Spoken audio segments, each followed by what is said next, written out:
On that note, I want to talk about James Gunn. I believe writer or director of Guardians of the Galaxy. I should have looked this up before, but just let me know in the comments whether he was the writer, the director, or both. He was a big critic of, Roseanne, big critic of Trump, and then he lost his job because you could say karma came around, or, as Bob Marley once said, don't point the finger if your hands are dirty. That's why I'm not saying I have dirty hands or anything, but I don't seek joy in like dragging others down, because I believe in the spirituality and the mindset of change yourself to change the world. So it's like, who am I to judge? I'm not God, I'm not Mother Nature, I'm not the universe. My job is not to sit here and judge and hate on everyone so much, because a lot of the times the people who hate the most have the most to hide. It seems to be like that sort of pattern continues to go. So it's like, why are you hating so much on someone else for one tweet? And then someone did some deep research. I believe it was Mike Cernovich who helped launch this, and found out that James Gunn has dozens upon dozens of tweets, very, very creepy jokes and tweets about basically pedophilia and, child sexual content. It's some really weird stuff. I'm not going to lie. And I'm all for freedom of speech, and I'm going to get into that earlier, but I'm going to read some of the tweets of James Gunn. And the reason I'm talking about it today is because the Guardians of Galaxy, all the actors from Guardians of the Galaxy, Chris Pratt included, basically signed a letter saying, we want James Gunn to keep his job. We don't care about these tweets, and, it's freedom of speech, and he made a mistake years ago. I believe these were like 9 years ago. To be honest, it was a different time back then. I don't know about these tweets, but, people weren't really thinking that much on social media. Political correctness was not as strong. But I have 4 of the creepiest tweets, to be honest, and I'm going to read them. We're going to talk about it, and then we're going to talk about Roseanne and other people who have basically been blacklisted, and no one's really standing up for them. So these are 4 James Gunn tweets. I got this from Jack Posake's Twitter, so if any of these are not real, I'm pretty sure they are. No one's ever, retracted or denied them, but I'm just saying, maybe for legal purposes, this is where I got it. Jack Posake's Twitter. James Gunn. On Twitter, this hotel shower is the weakest ever. Felt like a 3-year-old was peeing on my head. So that was a joke that James Gunn made before he got fired by Disney. Here's another one. 3 men and a baby. They had... Oh, this is unromantic movies. He was trying to do like a joke about a hashtag unromantic movies. 3 men and a baby they had sex with. Crickets from the audience. Here's another one. Eagle snatches kid is what I call it when I get lucky. Crickets as well.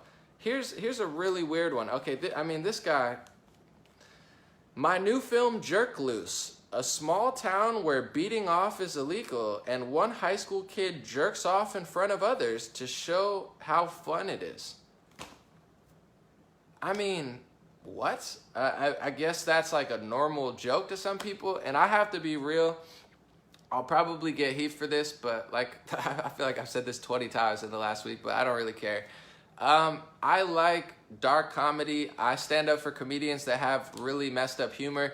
Someone that they came at last week was Anthony Jeselnik, and if you guys know who Anthony Jeselnik is, his humor is shock humor. He says things that are really messed up to try to be funny, and to be honest, I think he is pretty funny. And there's other comedians as well. Like, I didn't watch the roast comedy thing last night. It was Bruce Willis. I wanted to see it though, because I love the roast comedy. They're super mean. They're super uncalled for. But, that's good comedy sometimes. It's like dark comedy. However, I'm just going to tell you my personal preference. I like Anthony Jeselnik. I like dark comedy. I'll stand up for freedom of speech. But these tweets to me are kind of creepy. And I don't even know if they're really jokes / very, very questionable jokes / like what? And this is just 4 tweets that I just read. There's dozens upon dozens of them, but this definitely crosses the line of like, is it a joke or are you just like telling us how you feel? Like, it's like, who would say stuff like that? Hey, my new film is like a teenager jerking off in front of other teenagers. It's like, what? Like, at least be really funny, or else it's like, if it's not really funny, it's gonna fall flat and then you're just gonna look kind of silly. So I'm just gonna be honest, to me, these are 20 times creepier than what Roseanne said, maybe 100 times creepier, and it wasn't just 1 or 2 times. It's like dozens of times, and sometimes it didn't even seem like there was like a clear punchline. It's like, is it a joke or is it like a confession? I'm just going to be real. I don't get it. But, however, what I do want to say is, I do think it's nice that his people are standing up for him. You know, I don't, not everything's for me. That's the difference between me and a lot of people as far as like, you know, comedy goes and certain things. Everything's not for everybody. There's certain things like, I was talking about the conservative millennial the other week. I got a lot of trash.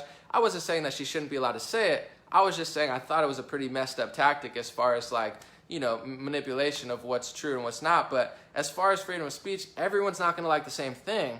So I do stand up for people's right to make jokes. However, I do think it's just obviously a huge double standard and bias when you have Roseanne who makes a joke, which, let's be honest, the comparison, the physical comparison, you could say it's mean, you could say it's horrible.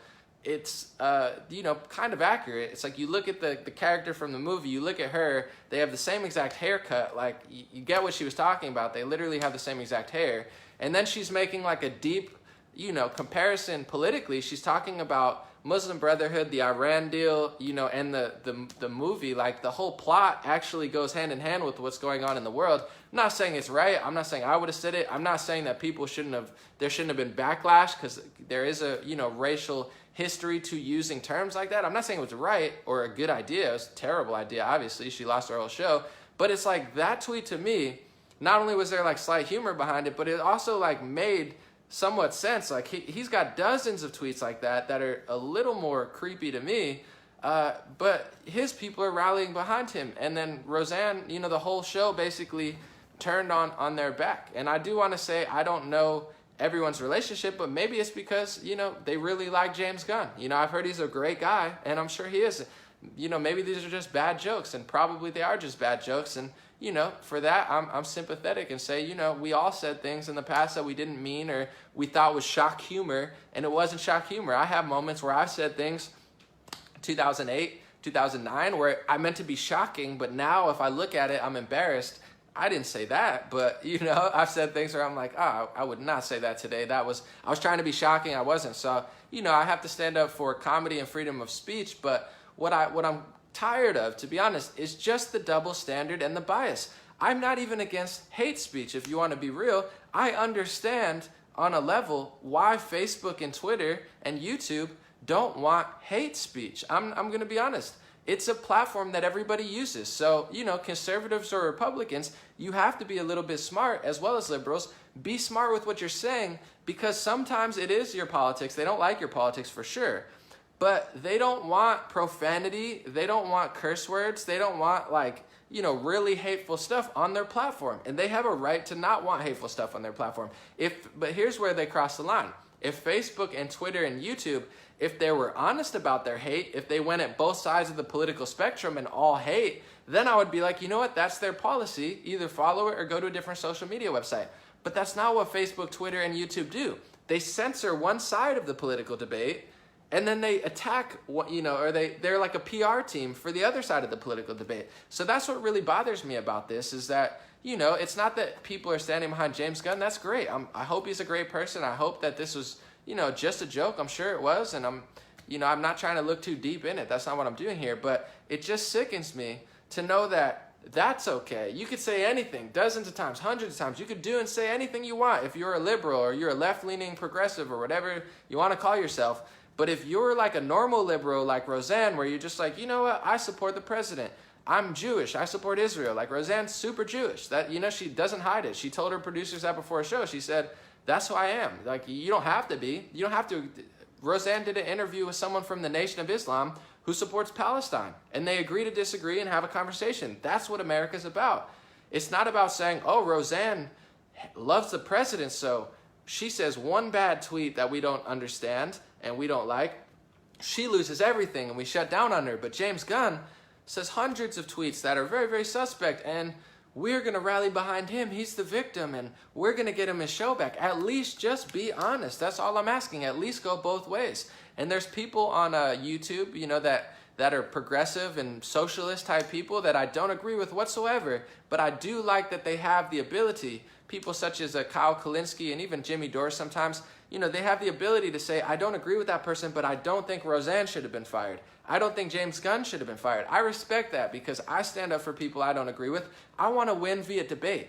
I want to win via critical argument, and I want to win via facts and, you know, a discussion that people could be like, I agree with some things he's saying. I don't want to win by shutting out my opposition and silencing them and funneling millions of dollars to myself and kicking them off television, even though they have the #1 show. Meanwhile, you could say and do whatever, and we'll give you your movie back. So it's like, at least be real. And the comparison, to be honest, anyone could look at it a bunch of ways. You could think what Roseanne said is worse. You could think what he said is worse. Personally, I think what he said is 20 times worse, and there's 20 times as much stuff.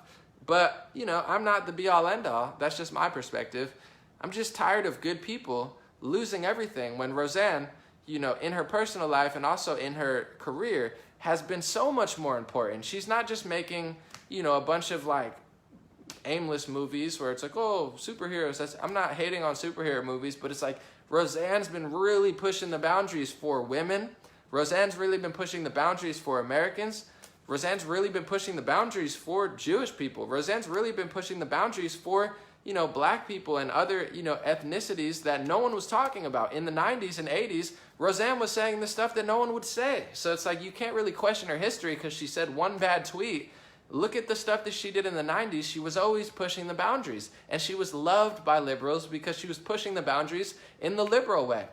But the pendulum swung, and the pendulum went way too far left. And classic liberals like Roseanne and myself realized that liberals were using liberalism as a mask for fascism and information control and a really sick agenda.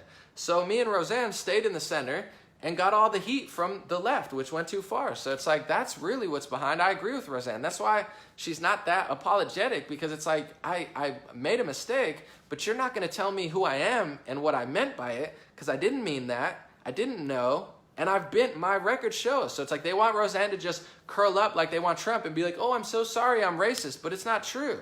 Meanwhile, you have people on the left and liberals who could say and do whatever. Doesn't matter how disgusting or weird or illegal it is, and that's a-okay, that's fine. Give them the show back. So that's all I'm asking. Facebook, Twitter, YouTube, movie industry, TV industry. If you're gonna target hate speech, do it on all sides, because you're losing millions of people like myself, and I know every single day you're losing gay people, you're losing LGBT community, you're losing black and Latino people, because real people with a soul can see through your empty words, and they realize that masqueraded in liberalism is a reckless agenda that will destroy not only America, but probably a large parts of the world, because it's so naive and it's so not multi-layered, it's so simplistic and, sophomoric and embarrassing. And, this agenda of love trumps hate and we're so loving. You're not really fooling anyone. I don't think very many people are fooled. I'm sure some are, but not very many are, because you're masquerading your love, but it's really fueled by, aimless hate and aimless double standards and aimless bias, and you're not really fooling anyone anymore. It's like the same people who are causing the harassment of women and the sexualization of women and the, exploitation of women are the same people who are now the ringleaders of the women's movement. Like, you think you're fooling anyone in America? Look at the map of America. Just look at the map of which counties voted for Trump and which ones voted for, Hillary. It's huge. I mean, 90%, or I don't even know how many. It's like the whole map is red. So it's like in your cities, yeah, of course, I get it. People, they do that and they fall in line, and, it's great. And to be honest, there is a lot that conservatives could also learn from liberals as well.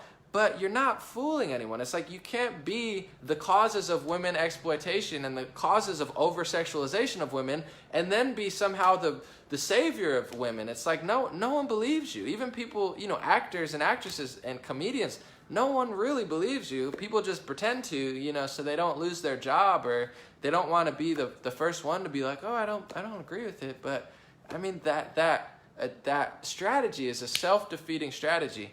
And the reason it's going to defeat itself, similar to the James Gunn situation, is you can't point your finger, you can't point all the time when your hands are dirty. And a lot of these people that want to jump on people the most, they get very confused when the tides turn back on themselves. They're like, oh, I didn't see that coming. Well, it's like, well, you were attacking people, and then all the things you said other people were doing, you were doing times 10. So you're not really going to win.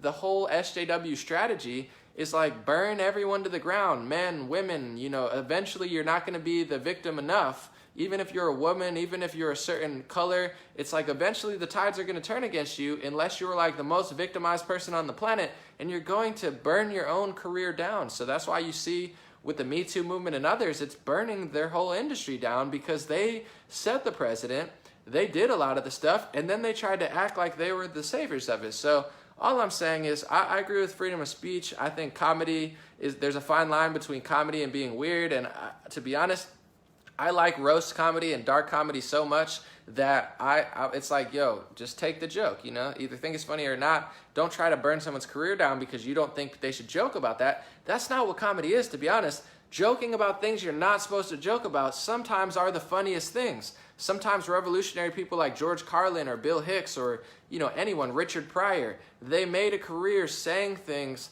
that you shouldn't say. You know what I'm saying? That's what makes a comedy. You go places that people don't want to go. So although I don't want to go where James Gunn goes, I'm not going to, you know, end his whole life because he made a terrible joke 10 years ago. But where I cross the line is, I don't get it, but I don't have to get it. It doesn't all have to be about me.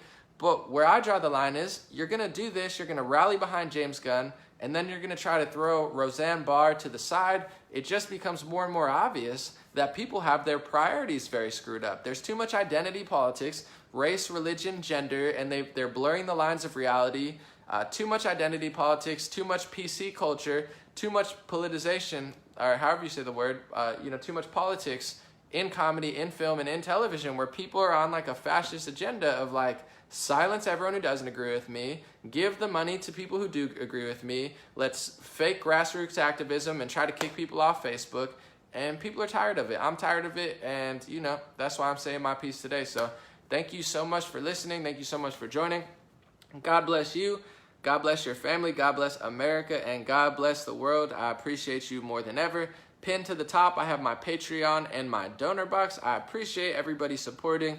You've been able to help me expand in many, many ways. I got, I think, 500,000 views on YouTube last month, so I'm starting to build my YouTube thanks to having this much time. I've been going on the street. I was at the Star, you know, the other day, doing interviews, almost finished with my book, doing a lot of very, very cool stuff, and that's all because people support and give me the, you know, financial support to have the time, most importantly, because I don't have that much money or resources, but just to have the time and the location to be able to work 24/7 on my passion. I'm forever grateful. I worked very, very hard to get to this point, and to be honest, I never really planned this out. It wasn't like a big political agenda. It just happened. I stumbled into this, and I'm forever grateful. So thank you to people supporting on DonorBox and Patreon. Thank you to people who never support on DonorBox and Patreon. That's fine too. I love you and appreciate you just as much. Thank you for the likes and shares and comments and, you know, I guess your presence, that means the world to me. Sign up to my free email list. If you are on the email list, I just sent one out last night, early this morning. Check your email, and if it's not there, check your promotions or junk folder. Just one time, check it, put it in the inbox, and you should be good from then on out. Thanks again. Have a good week. I'll be back later with new videos and all that good stuff.